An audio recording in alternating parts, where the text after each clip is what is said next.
Hello and welcome back to On the Workbench. Today I want to talk to you a little bit about the Mac Axes Ratchet. So this ratchet is, I'm going to say it's relatively new from Mac.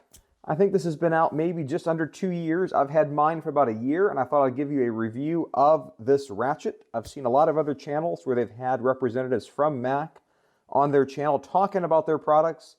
This is not sponsored by Mac. I just want to shoot straight from the hip with how I feel about this ratchet. And so I've had this just under a year. This, I think I paid maybe 130, 140 bucks. I forget exactly how much I spent on it. And so long story short, yeah, I really like the ratchet, but it's got a few little quirks to it. So one of the things with this is it is obviously a locking flex head ratchet. And so the flex head mechanism here has a push button here, and it's got, I believe it's 8 detents where this locks in. There are some other locking flex heads that basically just tighten up and it's infinitely adjustable, but this one has detents on it. However, the first little quirk I'm going to get to about this is I feel like it could use a couple more detents because you cannot actually lock it where the head is at 90 degrees to the top. For some reason, they did not put a detent there. That is the maximum lock position in this direction. Or to go the other direction, again, no 90-degree detent. That last detent is there. There's been several times I've went to use the ratchet and I've needed to put it in that, or I wanted to put it in that 90-degree position, something like this, just because I just want to quickly spin something out. And then I bump it back a bit and I lose that 90 degrees, and it's just kind of annoying more than anything. And one of the other little quirks is I believe, and I can't quite get my finger on this exactly straight, so maybe you can help me out in the comments below, but a lot of these other Mac ratchets are all very prominently marketed as made in the USA, and part of that is on the switch button here, there's an American flag. So on this one, a number of the other flex head, specifically locking flex head ratchets, are lacking that. So I'm suspicious there's some detail about this, perhaps related to the locking flex head part, that is not made in the USA.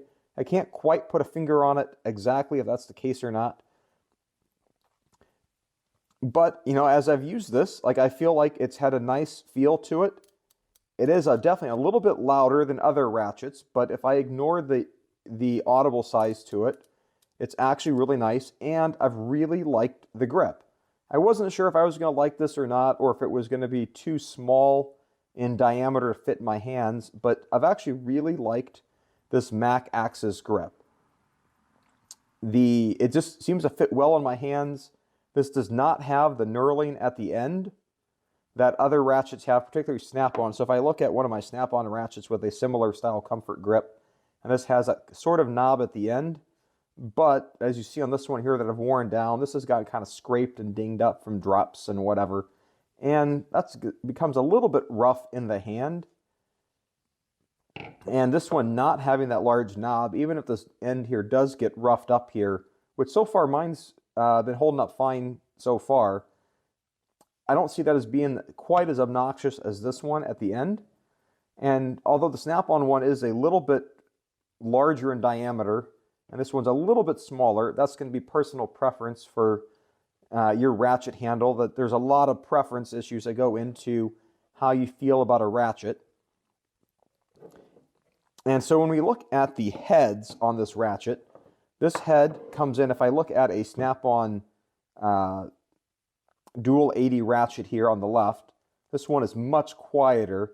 This one is the dual action ratchet. I'll have a review on this one coming up here before too long. So if you haven't subscribed to my channel, go ahead and do that. You can look forward to that review before too long. And if we look at these head sizes, and so if we compare these heads side by side, the Mac is just slightly thicker than the Snap-on, but I would say it's basically negligible in difference. On the end of the Snap-on, there's a Torx head bolt here if you want to remove the actual ratchet part here and replace it. The warranty on this is lifetime, so that would either mean seeing your Mac dealer or contacting Mac Tools online for warranty. So far, no issues. The other thing for warranty is, or if you need to warranty parts out on your own, there's a sister set of ratchets from Proto that share the exact same head design and mechanism. And so I would think you could be able to swap parts out back and forth on that. So after owning this for about a year, do I think it's worth 140 bucks? For a professional ratchet, I think so.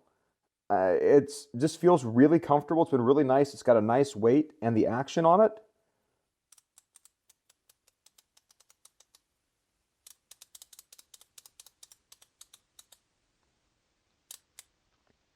I feel like it's worked really well. That I've grown to like it and the handle, and I just think it's generally comfortable. So other than the annoyance with the locking flex head part up here, it served me well so far for when I've wanted to be able to reach for a locking flex head, at least in most cases, as well as the length. I should point out that the length, I think, is actually another decent feature of this ratchet. It just kind of hits a sweet spot in the length category. So if we go all the way, flip this on its back here, from the center of the anvil to the end of the handle here is about 12.5 inches. Just for comparison, the Snap-on Roto head ratchet, if I line up the anvils at about the same spot, is just a touch shorter at this end here.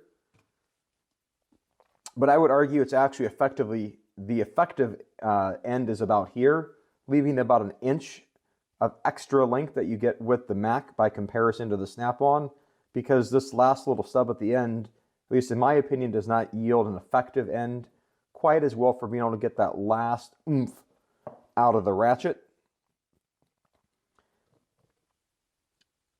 And so the other nice thing about this is if you do need to replace it and rebuild it here, you've got the screws that go through all the way to the housing and then are threaded into the back plate here. So then the threads are completely replaceable and that it's not tapped actually into the body at the top.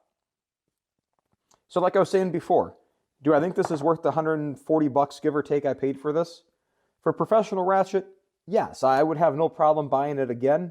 And in fact, I'm contemplating buying a 1/4 inch variety, although I don't think I'm going to get the flex head version in 1/4 inch to be able to augment my ratchet collection because I've liked this one so much. I'm not getting paid by Mac to say that. I just want to share that with you if you thought any of this was interesting.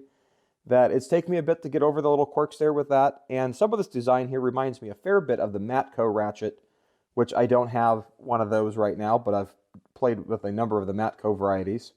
I'm currently searching for one of the anniversary edition ones that I like. But maybe that'll be a video sometime down the road in the future. So with that, I hope you found this video useful and interesting. If you did so, give it a thumbs up. Click the subscribe button if you haven't already done so. Thanks for watching, and have a great day. Bye.